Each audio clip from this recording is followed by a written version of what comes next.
নমস্কার বন্ধুরা, welcome back to my channel Champa Rannaghar. আজ আমি আপনাদের সঙ্গে দুটো ডিম আর ডাল দিয়ে একদম দুর্দান্ত স্বাদের রেসিপি শেয়ার করব। তো দেখুন, চলুন বন্ধুরা শুরু করে দিচ্ছি। রেসিপিটি বানানোর জন্য প্রথমে নিয়ে নিয়েছি দুটো ডিম দুটোকে আমি ফেটিয়ে নিয়ে ব্যবহার করছি।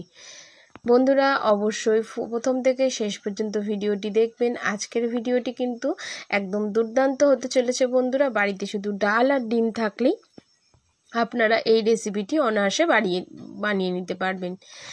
এখন দেখুন, এখানে আমি আগে থেকে 1 কাপ ডাল ভিজিয়ে রেখেছিলাম, ভিজিয়ে আর জল ঝরিয়ে নিয়েছি। মুসুর ডাল ব্যবহার করতে হবে বন্ধুরা। এখন মুসুর ডালটাকে একটা গ্রাইন্ডার জারে দিয়ে খুব ভালো করে একটা পেস্ট বানিয়ে নেব। একটু জল ঝরানোই কিন্তু এখানে ডাল ব্যবহার করতে হবে বন্ধুরা। ভিজিয়ে রাখা ডাল জল ঝরিয়ে নিয়ে ব্যবহার করতে হবে। এখন দিয়ে দিচ্ছি 1 ইঞ্চি আদা আর 4টে কাঁচা লঙ্কা। এর একটা ফাইন পেস্ট করে নিয়েছি অল্প জল দিয়ে। খুব বেশি জল দেওয়া যাবে না, দেখতেই পাচ্ছেন বন্ধুরা কতটা ঘন হয়েছে ডাল বাটাটা। এবার খুব ভালো করে ডালটাকে ডিমের সাথে মিশিয়ে দিতে হবে। বন্ধুরা আমার আজকের এই রেসিপিটি প্লিজ বন্ধুরা লাইক দিয়ে ফুল ভিডিওটি দেখবেন, দেখে বলবেন যে কেমন হয়েছে। এখন এর মধ্যে দিয়ে দিচ্ছি পরিমাণ মতো লবণ আর দিয়ে দেব 1 চামচ ধনিয়া গুঁড়ো। এবার খুব ভালো করে মিশ্রণটিকে মিশিয়ে নিয়ে আমি মিনিট 5 মতো একটু রেস্টে রেখে দেব। এখানে অবশ্যই একটু 5 মিনিট মতো রেস্টে রাখবেন বন্ধুরা। এবারে দেখুন, একটা মিক্সির জার নিয়ে একটা মশলা বানিয়ে নেব। দিয়ে দিচ্ছি একটা পেঁয়াজ, একটা টমেটো, আদা আর রসুন, 4-5 কোয়া রসুন আর 1 ইঞ্চি আদা। আর দিয়ে দেব বন্ধুরা এর মধ্যে ধনিয়া গুঁড়ো, 1 চামচ জিরা গুঁড়ো, দিয়ে দেব পরিমাণ মতো লঙ্কা গুঁড়ো আর দিয়ে দিচ্ছি সামান্য জল।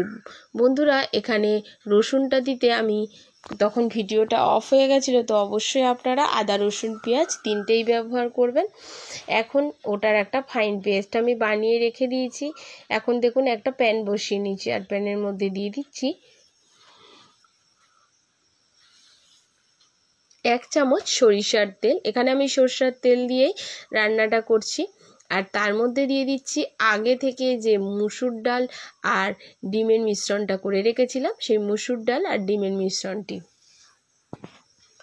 দিয়ে তেলের ওপরে আমি মুসুর ডাল আর ডিমের মিশ্রণটি দিয়ে দিয়েছি। এবার ঢাকা দিয়ে 15 মিনিট মিডিয়াম ফ্লেমে রান্না করে নিয়েছি। উপরটা দেখুন কতটা শক্ত হয়ে গেছে। এখন এটাকে আমি উল্টে দেব।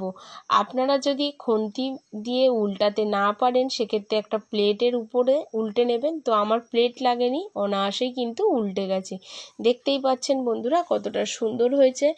যদি আপনি ডাল আর ডিমের মিশ্রণটিকে 5 থেকে 10 মিনিট মতো রেস্টে রাখেন তাহলে আপনারও ঠিক এত সুন্দর ডিম আর ডালের ধোকলা তৈরি হয়ে যাবে। দেখতেই পেলেন বন্ধুরা কতটা সুন্দর তৈরি হয়েছে।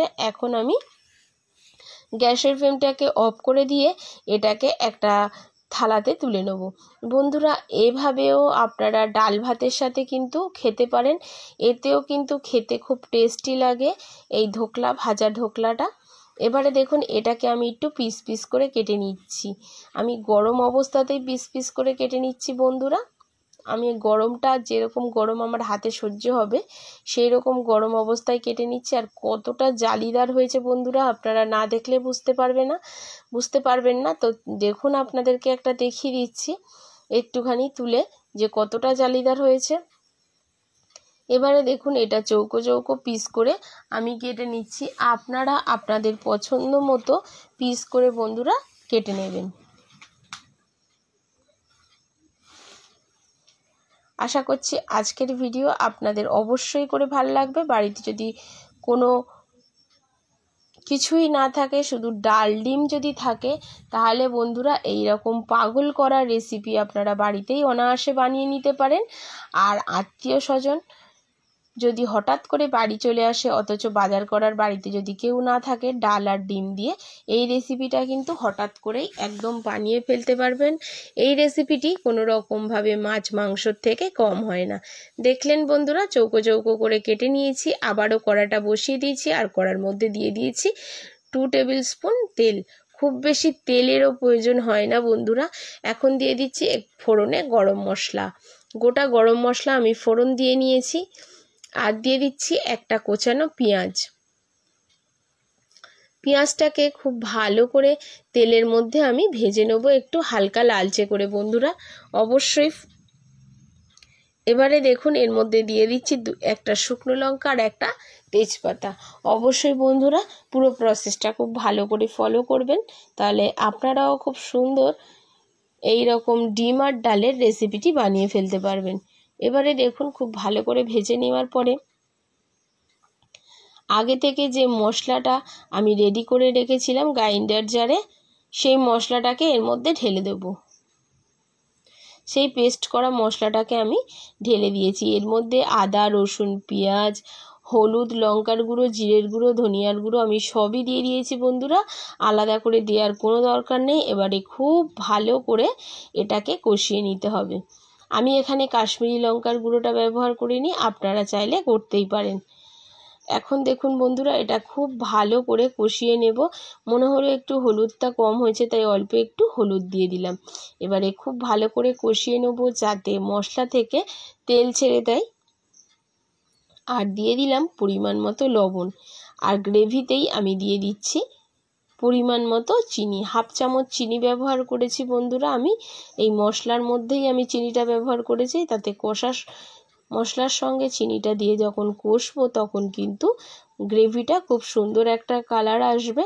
তো আমি এটা একদম গা মাখা মতো বানাবো। আপনারা যেরকম গ্রেভি রাখবেন সেই অনুযায়ী এখানে কিন্তু বন্ধুরা জলটা ব্যবহার করে নেবেন। দেখুন এবারে আমি এখানে অল্প জল ব্যবহার করলাম, 1 কাপ মতোই আমি জল ব্যবহার করেছি বন্ধুরা। এবারে খুব ভালো করে গ্রেভির সাথে জলটাকে মিশিয়ে নিতে হবে, দেখতেই পাচ্ছেন। এবারে এটাকে ঢাকা দিয়ে 5 মিনিট মতো আমি ফুটিয়ে নেব মিডিয়াম ফ্লেমে, তাতে গ্রেভিটাও খুব ভালো করে জলের সাথে ফুটে যাবে।